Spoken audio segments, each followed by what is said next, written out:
It happened so fast. I didn't even have time to blink. 9:03 a.m. My badge still worked when I tapped it at the elevator. I was balancing my coffee in one hand and the final test report in the other. I remember thinking the numbers looked promising. The system was stable. Finally. But when I walked into the fourth-floor conference room, I froze. Warren Delcroft, our new CEO, sat at the head of the table. On either side of him were HR and a man I didn't recognize. Legal, I assumed. No one smiled. No one greeted me. "Jovi," Warren said, folding his hands. "We'll keep this brief. Your role has been deemed redundant effective immediately. You'll receive details of your exit package by email." Redundant, like a broken cable or an outdated manual. I didn't speak. I didn't ask why. I knew better. You don't ask why when the decision's already printed, signed, and emailed to HR 20 minutes before you arrived. Let me back up. My name is Jovi Rains. For 7 years, I was the lead systems architect behind Echelon 47, an autonomous power redistribution protocol built to stabilize high-load defense systems mid-flight. Not flashy, not visible, but vital. I designed the core algorithm. I ran every live simulation. I stayed when others left, and when Veltrix Dynamics needed a miracle under budget. They handed me a sketch and said, "We'll need this working in 6 months." I made it work in 5. Then came Warren, all charm and teeth, no tech background. He shook hands like a politician and talked like every sentence was rehearsed. He liked calling the prototype his brainchild. He once told me in passing, "Engineers build the bones, but executives make the skeleton dance." I remember blinking at that. Bones are the skeleton. But that was Warren, style over substance. And now, here he was, firing me without a word of thanks, without acknowledgement. I nodded once, calmly, no emotion, no scene, but as I stood to leave, I slid my hand into my coat pocket. My fingers closed around the small black USB I'd carried every day for 6 months. Not for storage, for activation. I walked out of that room without raising my voice. But the system I'd built, the one they thought they owned, had just triggered a protocol the moment my access was revoked. They thought they'd erased me. They had no idea I'd just hit send. I didn't look back when the glass doors closed behind me. But as I walked past the steel columns of Veltrix's West Wing, something tightened in my chest. On the wall beside the lobby, once blank, now hung a polished frame of the executive team. Newly updated. I wasn't in it. I never had been. Funny. I built the system that paid for that wall. It started 7 years ago. I was the first engineer assigned to what was then called Project Blackroot, a name we later buried under a dozen rebrands. But I still remember the folder. Black font. Red underline. Confidential. High fail risk. I was 27. New to Veltrix. No title beyond contract systems specialist. No team, no lab assistant, just me, a second-hand laptop, and a blinking prototype that couldn't run for longer than 6 minutes without crashing. For the first 3 months, I worked alone in a converted supply room with no windows. I slept on the couch 3 times during the first month, drank coffee like it was oxygen, and taped schematics on the ceiling above my desk. Echelon 47, the neural stabilizer that would later be valued at nearly $500 million, was born in that supply closet. But I was never the name they remembered. By the 3rd year, the project had expanded. We had teams, budgets, new labs. I was promoted to lead architect, in title only. My reports began going through a product manager named Levi Foster, a bright, ambitious hire I had mentored when he first joined. Levier was charming, politically aware, and eager to climb. He soaked in everything I taught him: code structures, testing heuristics, ethics in dynamic systems. But he also learned something else: how to play the game, soon. Internal reports no longer referenced designed by Jay Rains. Instead, they read, System performance under the direction of Levi Foster. In meetings. I was still invited, but never asked to speak. Levi did the talking. I watched my diagrams get simplified, misrepresented, rebranded. I corrected no one. There was one moment I broke the silence. After the final system test hit 99.92% accuracy, the benchmark that would trigger contract readiness, I sent a quiet, formal request to be named co-inventor on the patent application. It was backed by every technical log, diagram, and code commit.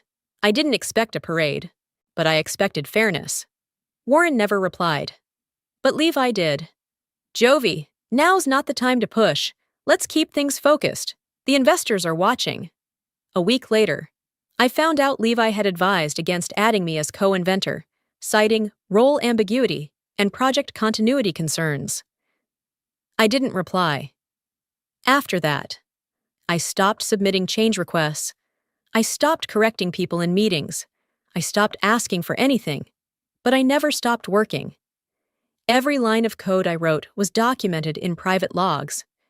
Every system diagram was archived in a personal drive. I created mirrors of every design iteration, silently, methodically, down to the last electrical voltage reading. They erased my name from the front-facing presentations, but they didn't know I'd been writing my name where it truly mattered, in the foundation of the system itself. 7 years. They gave promotions to people who didn't know what a recursive Stack Overflow was. They threw rooftop parties with champagne while I debugged corrupted sensor logs at 3 a.m. They renamed the project 5 times, but never once asked what I wanted to call it. Now. I was gone. No farewell, no mention in the company newsletter. Just an erased badge and a copied inbox. But outside. At that corner cafe, with weak coffee and cracked tile floors. I sat down and opened the small velvet pouch I always kept in my bag. The USB, black, unmarked, encrypted. It held no data, no code, just a simple trigger, the final key in a chain reaction I had built in secret. They thought they were done with me, but they never realized I had designed the system to recognize absence as a command, and it had just begun to run. It all started unraveling the moment he walked through the doors. The man wore tailored suits like armor and carried himself like a TED Talk waiting to happen. Warren Delcroft, Veltrix's new CEO, the visionary brought in to make our technology more marketable, more global. That was the word he used a lot. Global, vision, scale, disruption. Words that meant everything in pitch decks, but nothing in code. He arrived 6 months after we hit our first successful full system simulation. While I was busy testing the algorithm that stabilized in-flight energy surges, Warren was busy redesigning our company's slide deck color palette. The board adored him. They said he had investor magic. They weren't wrong. He raised $90 million in his first 4 months, but he couldn't tell a checksum from a checksum error, and he didn't care to. We met officially during a small executive meeting. I was showing our team's progress on Echelon 47, detailing how the neural controller adapted in real time to voltage anomalies. He smiled, nodded vaguely, then leaned back and said, "What matters isn't who builds it, Jovi. It's who sells it." The words settled like ash in my lungs. I said nothing. I just closed the presentation and walked out of the room. From that moment, things began shifting, slowly at first. Then, all at once, engineers, real engineers, the ones who had debugged line by line with me at 3 o'clock in the morning, started disappearing. Some were restructured. Others found new opportunities. In their place came the business strategy integration team. Suits, consultants, people who used phrases like optics and synergy, but couldn't define basic logic gates. Levi stayed, but not the Levi I had known. He'd been a junior systems analyst when I trained him, eager, respectful, curious.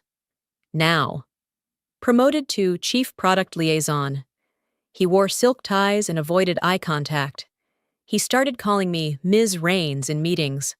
Warren loved Levi, said he was sharp and aligned with company culture. Translation: Levi knew when to stay quiet and when to echo Warren's sound bites. Meanwhile, I was sidelined. My access was reduced. My name was left off investor reports. I watched from the back of the room while Warren described Echelon 47 as our patented breakthrough, even though no patent had been filed. Not yet. That was the moment I knew. I needed to protect what I'd built. Quietly, I began working with a private intellectual property lawyer. We reviewed every version history, every build log, every time-stamped contribution tied to my credentials. Then we designed a legal mechanism, a single form embedded within a technical progress report. Warren liked to skim and sign things fast, so I embedded the Declaration of Sole Inventorship inside a document titled Q4 Neural Benchmark Summary. The legal confirmation was buried on page 7, disguised in industry terms, cross-referenced with internal development logs. It was technically accurate, it just wasn't flagged. The moment came during a Tuesday operations meeting. Warren had just returned from New York, glowing from a lunch with a VC fund. I handed him the folder. He flipped through it, didn't ask a single question, and scrawled his signature at the bottom. "Let's just get this done and keep the engine moving," he said. That was the signature. That was the moment he gave it all away. I left the meeting calm. My heart didn't race. I didn't smile. But I knew what that stroke of his pen meant. That night, I uploaded the signed file into my system. The final condition of the auto-trigger protocol was now satisfied. The system wouldn't activate until the day I was terminated, until my internal ID was deactivated. And when that happened, well, sitting in the cafe now, I watch as the sunlight hits the rim of my coffee cup. My phone buzzes beside it. A new message from my attorney. Confirmation received. Filing queued. All required signatures verified. I exhale, slow and steady. He thought he was signing a milestone report. He signed his empire over to the person he thought was invisible. Confirmation received. Filing queued. All required signatures verified. The message sat on my screen like a final chess move. No exclamation marks. No urgency. Just quiet authority. 6 months ago. This was only a theory. Now it was law. It started on a Thursday, quiet like any other, when I realized Levi had removed my name from another round of system updates. Not a discussion, not a heads up. My contributions had been folded into team progress. That's when the thought settled. They're preparing to push me out. Not immediately. No. Warren liked to move people out softly. Subtle title changes, desk relocations, vague comments about restructuring. But I could feel it. The end was coming, and I wasn't about to be erased. So I called someone. Her name was Amelia Reese, intellectual property attorney. Not cheap, not flashy. But when I described my situation, she didn't blink. "You want to patent your contribution while still employed by them," she said. "That's possible, but you'll need to be meticulous." We got to work. I started compiling everything: code commits, lab notes, schematic drafts, internal emails, metadata timestamps. Every line I had authored was documented. Every diagram I'd submitted was cross-referenced. We built a legal chain of authorship that no one could dispute. Then we built the system. We called it Failsafe, a quiet protocol buried deep in my local environment, structured to activate only if specific conditions were met. 1. My company credentials were revoked. 2. My company access was remotely disabled. 3. The signed Declaration of Sole Inventorship was verified. When all 3 conditions aligned, the protocol would launch a chain reaction. Extract the final working prototype logs from my private backup. Encrypt all supporting materials. Automatically file with the United States Patent and Trademark Office, using my identity and legal counsel. Every piece had to be invisible, yet irrefutable. If anyone at Veltrix found it prematurely, they'd see only system logs. But if triggered correctly, It would legally declare me the sole inventor of the entire Echelon 47 framework. 3 months before they fired me, we submitted a provisional patent application, a kind of placeholder. The USPTO accepted it, pending one final confirmation. That confirmation came from Warren himself, 3 weeks ago, when he signed what he thought was a performance report.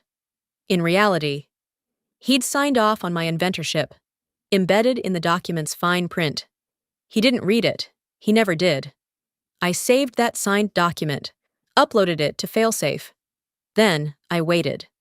The morning they let me go, 9:03 a.m., my ID was revoked. Seconds later, my access was terminated. The protocol activated automatically. By 9:17 a.m., the full patent application had been filed, verified, and time-stamped under my name. Not Veltrix, not Levi, not Warren, just me. I remember sitting at the cafe when the final confirmation came in. No adrenaline, no fear, just clarity. The plan had worked, not out of revenge, but necessity. People think silence means surrender, but silence can also mean preparation. And I had been preparing for this since the day they started scrubbing me from my own work. They didn't know how the system worked because they'd never cared to learn it. They didn't know the patent had been quietly submitted months ago. They didn't know Warren had handed over legal ownership with his own signature. They thought I would leave quietly, forgettably, broken. What they didn't understand was that I'd built Failsafe inside their blind spot, buried in plain sight, a ghost in their machine. Now, I watch the patent status change from pending review to filed confirmation complete. I open a private log and type 3 simple words. It is done, and I mean it. No press release, no retaliation, no drama. Just the simple satisfaction of watching the truth stand where my name had been erased. The trap wasn't revenge, it was correction. The cafe smelled faintly of burnt espresso and lemon polish. I hadn't touched my coffee in over 20 minutes. The surface had gone still and cold, like the morning itself. I just sat there, elbows on the wooden table, watching condensation trail down the outside of the window. Then it happened. 9:17 a.m. My phone buzzed softly against the table. One vibration, one notification. USPTO filing complete. Owner, Jovi A. Rains. Ref, Echelon 47 system.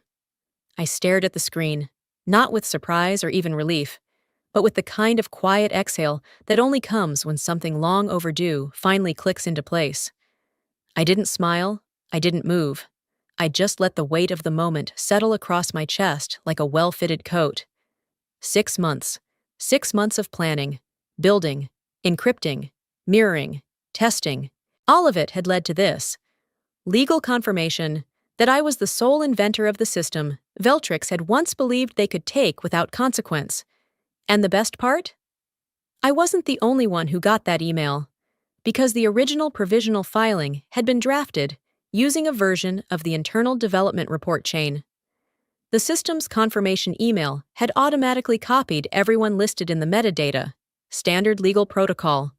That included me, of course, but also Levi Foster and Warren Delcroft.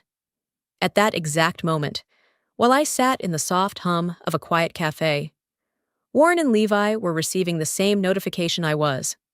Subject, patent filing confirmation. Inventor, Jovi A. Rains. Status, complete. Timestamp, 9:17 a.m.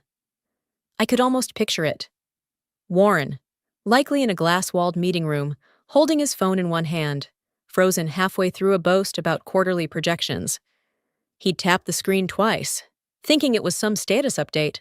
Then he'd stop mid-sentence, pupils narrowing as the words registered. Levi might be in the operations center, drinking the same matcha he always ordered, reading the notification 3 times, then checking with IT to make sure it wasn't some kind of spam. It wasn't. No sirens, no alarms, just quiet collapse. A barista walked by, refilling napkin holders. She paused and looked at me. You okay? You've been here a while. I blinked and offered the smallest nod. I'm fine, thank you. She smiled politely and moved on. I turned my gaze to the television mounted in the cafe's corner, its volume muted. A CNBC segment flashed across the ticker at the bottom of the screen. Veltrix faces IP filing conflict over prototype ownership. It wasn't even noon, and the dominoes had already begun falling. I opened my notes app and typed a single line. They know now. Not to be petty, not for vengeance. Just to mark the moment the truth became inescapable. Veltrix, Levi, Warren. They could spin press statements, scramble legal teams, and hold emergency calls with stakeholders. But the reality wouldn't change. The USPTO had filed the patent under my name. The metadata, the signature, the logs. They were all in order.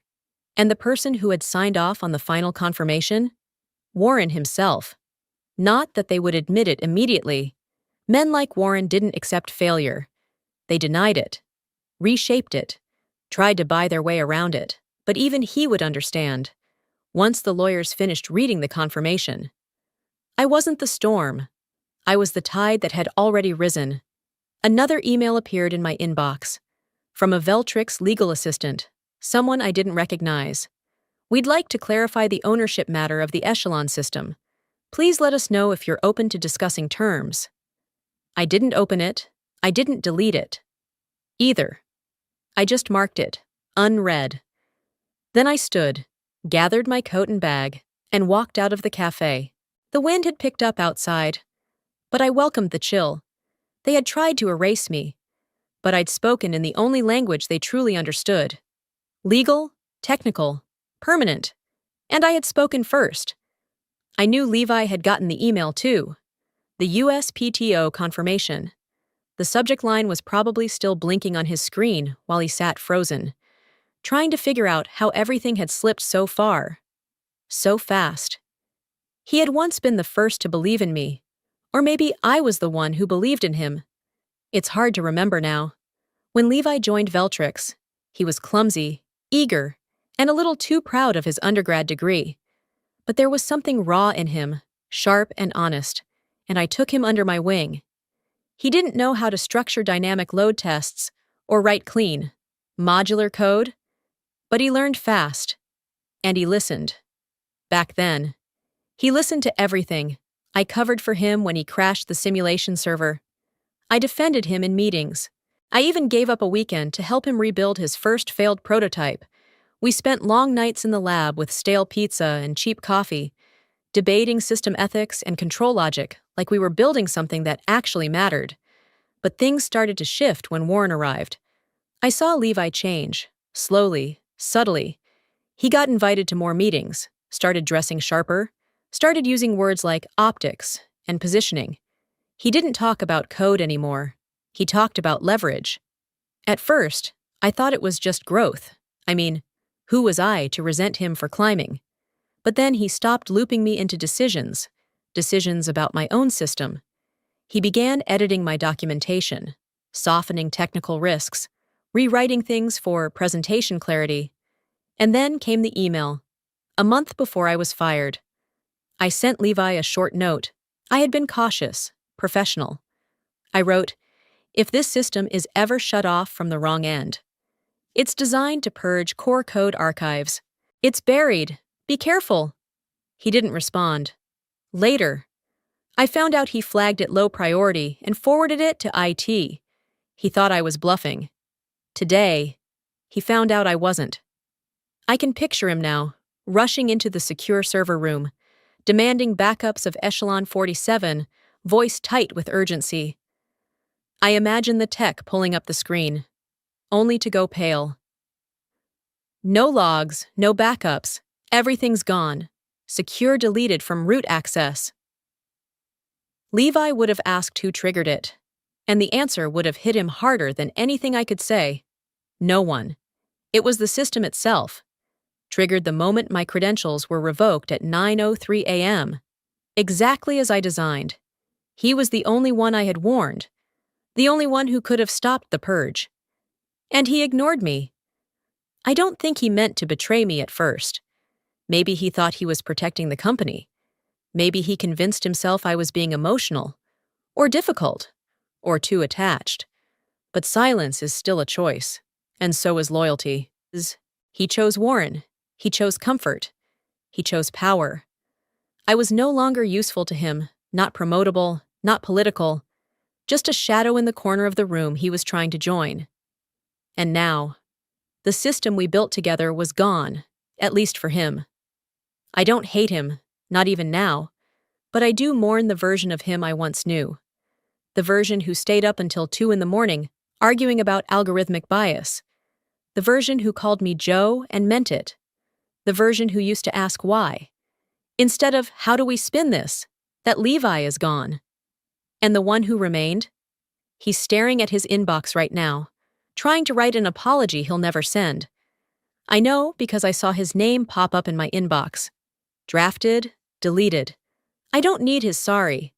He already said everything when he didn't reply. I wasn't there when it happened, but I knew how it would unfold. By 9:30 a.m., the panic would have started. The CTO would be pacing in front of the mainframe console, his voice sharp, trying not to yell. They'd be pulling up redundant backups, one in the local server, one in the West Coast mirror, and another in the encrypted vault that only he and Levi had access to. And they'd find the same thing on all of them. Nothing. No core files. No version history. No build folders. Just a trail of deletion logs. Time-stamped to 9:03 a.m., the moment they deactivated my credentials. The CTO would have checked the logs twice, then called IT. It would have run diagnostics, then rerun them. Someone would have whispered, "Did Jovi do this?" Not out of malice, out of precision, because every system purge I embedded wasn't an act of destruction, it was protection. Failsafe wasn't meant to harm them. It was meant to remove me from their grasp the second they tried to erase me. And it did. Meanwhile, Warren would have been holding court in one of those sterile glass conference rooms, barking orders, red-faced, sweating through his tailored collar. I could almost hear him now. "She was an employee. That patent belongs to Veltrix." But even his volume couldn't change facts. Legal would have arrived with tablets and binders, talking fast but calm. Deborah Klein, sharp, seasoned, would have laid it out in 3 flat sentences. The patent filing was legitimate. The evidence trail was unbreakable. He, Warren Delcroft, had signed the declaration confirming I was the sole inventor. I could imagine his face when she said it. Shock first, then denial, then rage. I had watched him for years, how he reacted when things didn't go his way. He blamed outward, delegated fault, dressed failure in fancy language, and told the board it was market timing. But this time, there was no soft landing, no spin. There was only a confirmation email sent from the United States Patent and Trademark Office, bearing my name. I'd heard from someone later, off the record. Obviously, that Warren tried to demand a reversal. He ordered the legal team to recover ownership, to challenge the inventorship. But Deborah, to her credit, held her ground. "It's done. Filed, public, signed. If you challenge it, we risk losing even more, because she followed protocol, and you signed the authorization yourself." I imagine Warren staring at her like she'd just betrayed him too. But the truth was simple. He'd never taken the time to read what he was signing. I had counted on that. By mid-morning, an internal message leaked, a screenshot of the patent filing sent to the leadership chain. It landed on a tech blog, then splashed across Twitter like fire on dry leaves. Veltrix tried to erase their top engineer. She erased their entire system instead. That line, it wasn't mine, but I couldn't have written it better. The post had over 80,000 shares by lunch. Investors paused. Journalists called. One of the scheduled panels Warren was supposed to attend at a Defense Innovation Summit was postponed due to internal matters. They were unraveling, thread by thread. I wasn't gloating. I wasn't laughing. I was sitting at the same cafe, watching steam rise off a fresh cup of coffee. Not the one from earlier. This one was warm. It tasted like cinnamon and clarity. This was never about revenge. Not for me. It was about being seen. They tried to make me disappear. I let them. And when they looked again, I had already taken back what was mine. I thought winning would feel louder. After everything, after the system deleted itself on cue, after the patent was confirmed under my name, after the headlines started swirling, I thought I'd feel something. Triumph, vindication, satisfaction. But all I felt was the echo. By early afternoon, I found myself by the shore. It wasn't a spontaneous decision. I'd kept this place in the back of my mind for months. A quiet stretch of sand, an hour outside the city, where signal bars fade and the wind says nothing back. I took off my shoes and sat where the tide barely kissed the sand. My phone buzzed twice in my pocket, but I didn't look. Instead, I stared out at the water and let the silence speak louder than anything they'd ever let me say. It brought me back to the last time I tried. I remembered walking into that conference room with printed documents in my hand. A simple request written in clear terms. Please recognize me as co-inventor of Echelon 47. I'd emailed it too, 5 days earlier. No response. Not from Levi. Not from legal. Not from Warren. So I printed it out. Highlighted the dates, the contributions. I even attached timestamps of every core algorithm I had authored. Warren barely looked up. He flipped through the packet like it was a dinner menu and said, "We can't complicate filings with too many names. Keep it clean." Levi didn't say a word, didn't even meet my eyes. I walked out of that room with my heart ringing in my ears and my jaw locked tight. That was the day I stopped speaking. People talk about silence like it's peaceful, but there's another kind, the kind that sits in your chest like glass, the kind that comes not from serenity, but from being pushed aside too many times until your voice stops reaching anyone at all. That kind of silence burns, and I let it burn through me for weeks, for months, until only focus remained. That's what built Failsafe. Not revenge, not anger, just the need to make sure that if they ever tried to erase me again, the system would remember what they chose to forget. My phone buzzed again. This time, I looked. A message from Thomas, one of the only engineers who ever asked the right questions. He left Veltrix 6 months ago, right around the time they started tightening ranks. They're falling apart, everyone's scared. Nolan's bluffing. Nolan, the guy they brought in to replace me. 2 titles and 0 clue how the architecture worked. I told them once that knowledge transfer couldn't happen without source-level comprehension. They said that was too academic. Now the system was gone, and Nolan was pretending to lead recovery teams for code that no longer existed. I almost smiled. Almost. I started typing a reply. I warned them, but I deleted it before sending. Not because it wasn't true, because it wasn't necessary. They knew now. Another vibration, unknown number. I hesitated, then answered. Ms. Rains? The voice was calm, direct. I represent a private investment group. We've been tracking the Echelon situation closely. We believe your work has enormous potential. I stayed silent. We're not affiliated with Veltrix.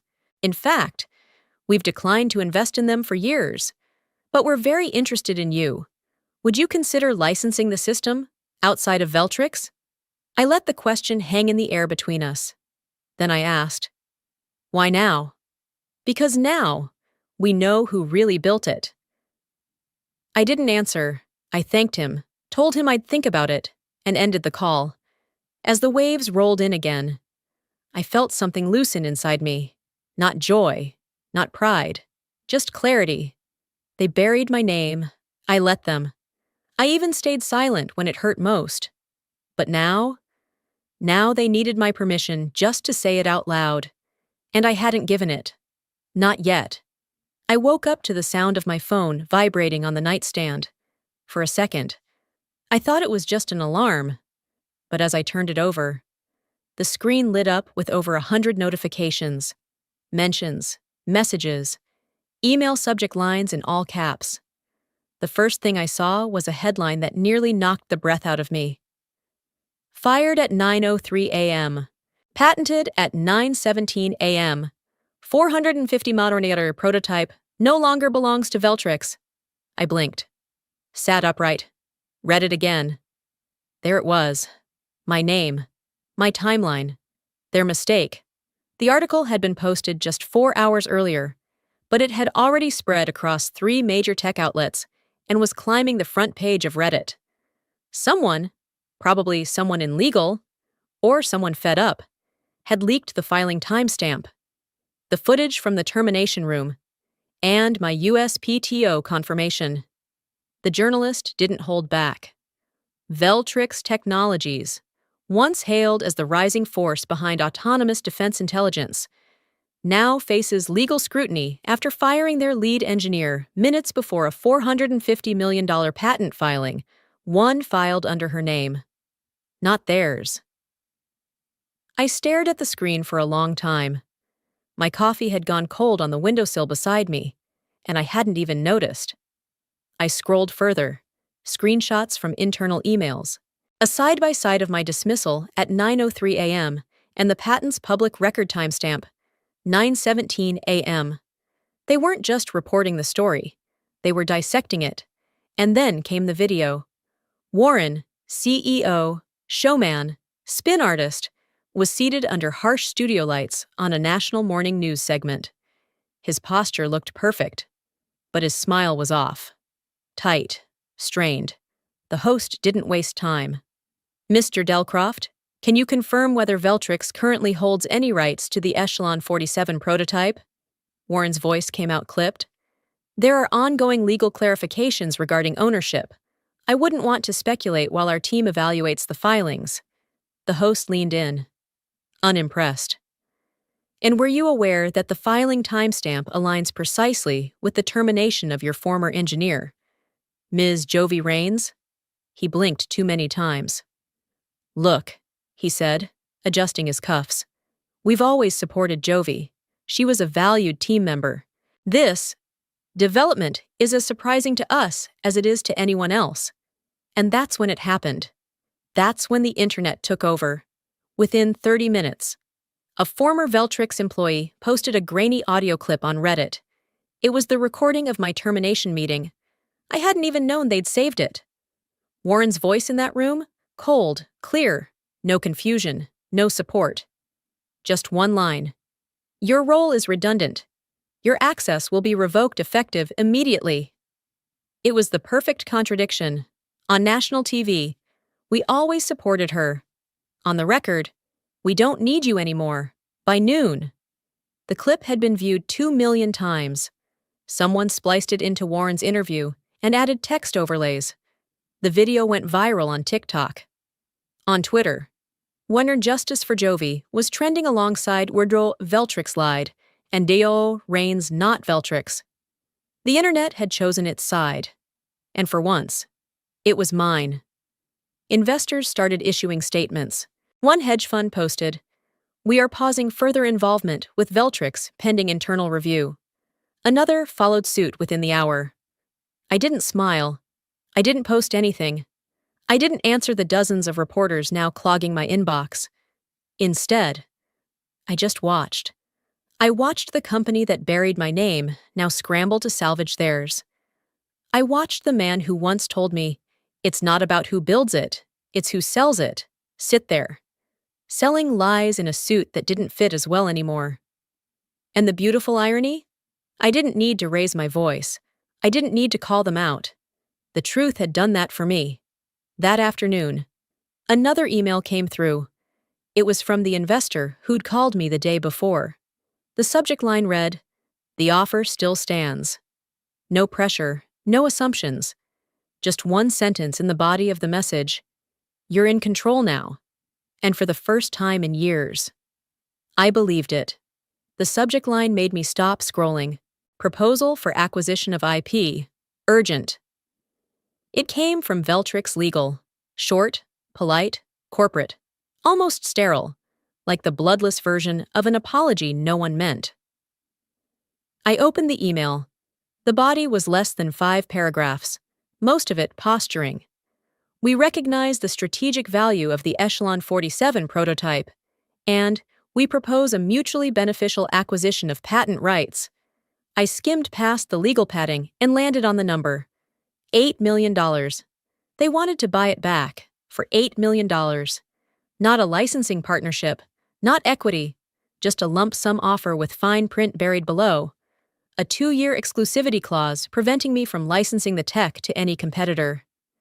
It read like someone trying to put a leash back on a dog they'd already kicked out of the house. I closed the email without responding. I stood up from the desk and paced the room once. Then I sat back down and opened a blank reply. My hands didn't shake. I kept the message brief. Thank you for your proposal. I've considered your offer. It's not for sale. Not to you. Jovi A. Rains, inventor of Echelon 47. No drama, no explanation, just a clean refusal and the weight of my name. I hit send. It didn't take long for the calls to start. Blocked numbers, private lines. One came from Warren's executive assistant. She left a voicemail I didn't bother listening to. Another came from a board member I hadn't spoken to in 2 years. I watched the screen flash once, twice, then go dark. I let them sit in silence. They had spent years perfecting that weapon on me. Now they could taste it. I was making tea when the next email came in. This one had no legal headers, no corporate phrasing, just a plain subject line. From Aquila Tech. I clicked. Ms. Rains, we've followed your work for years. We believe in creators, especially those who've been underestimated. We'd like to invite you to join Aquila Tech as Chief Technology Officer. Full leadership over deployment, no creative interference. Your vision, your system, your name. Let's build something they'll never catch up to. Aquila Tech Executive Office. I stared at the screen, motionless. My tea cooled beside me again. They weren't offering to buy the patent. They weren't trying to bury my work or contain it. They were offering to hand me the reins. Not just of the system, of the entire future. I thought about Veltrix again, about how I'd walked into that conference room at 9:03 a.m., stripped of everything but my quiet. How they'd looked at me like I was disposable, like I'd be forgotten by lunch. And now, they were trying to buy back what they never cared to protect. They thought throwing money at me, money that wasn't even close to what the system was worth, would undo their arrogance. They thought I was still afraid. I took a breath. Then, for the first time in this entire process, I picked up my phone and called one number. Veltrix's general counsel answered on the third ring. Ms. Rains, he said, cautious. I saw your offer, I said calmly. But here's the thing. You had your chance. I'm not building the future with people who erased my past. I hung up before he could respond. There was no point. I turned back to the Aquila Tech email. My fingers hovered over the keyboard, not with hesitation, but with clarity. Let's schedule a call. I'm interested. I hit send. Outside my window, the afternoon sun was golden, sharp, warm. I watched as light moved across the floorboards, like it was clearing space for something new. They had offered money. She offered meaning. And I chose the one who saw me, before the world did. I didn't want to burn Veltrix to the ground. I wanted to build something so far above them. They'd vanish in the shadow of it. That's why I didn't license the patent to just one company. That would have made me easy to box in, again. Instead, I drew a different map. A web. A triangle no one could flip. 3 companies. 3 distinct industries. No overlap. No risk of monopoly. No vulnerability to acquisition. That was the plan. My legal team and I started with Aquila Tech, our anchor. I trusted them. And more importantly, they didn't try to tame the tech. They respected its pace, its design. And me. Then came Cornova, a logistics AI firm that had been struggling to evolve its backbone infrastructure. They were efficient, hungry, and outside Veltrix's influence. The third?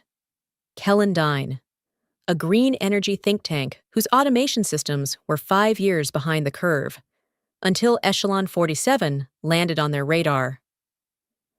I spent long hours reviewing their missions, teams, and board affiliations.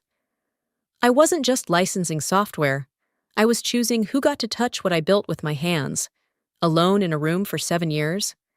And I wasn't going to let history repeat itself. Each contract had a line I personally insisted on.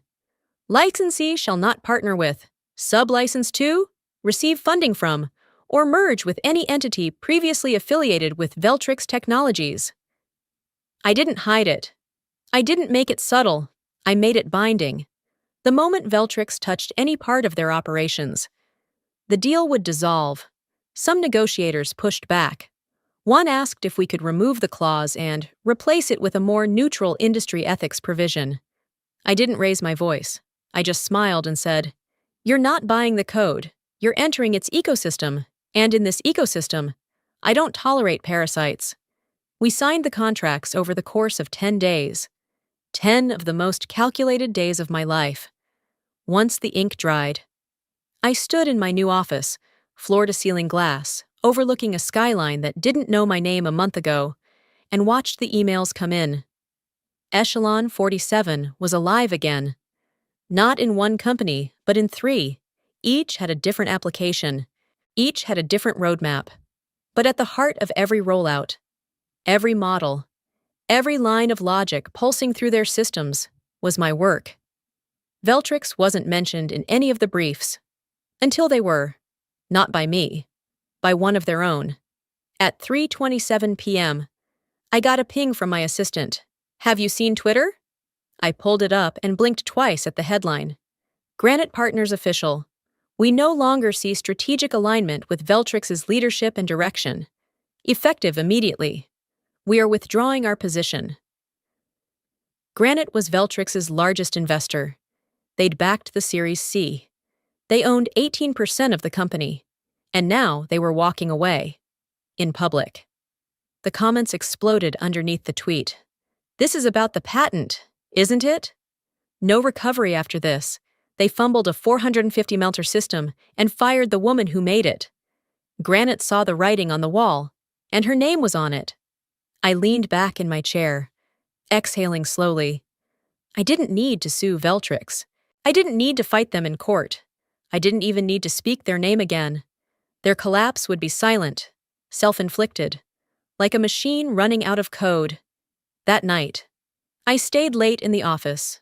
No music, no lights, except the glow of the wall-mounted map of our 3 new partner companies, connected by glowing threads that pulsed in rhythm with their rollouts. My system was working. Not in a lab, not in theory, in the world.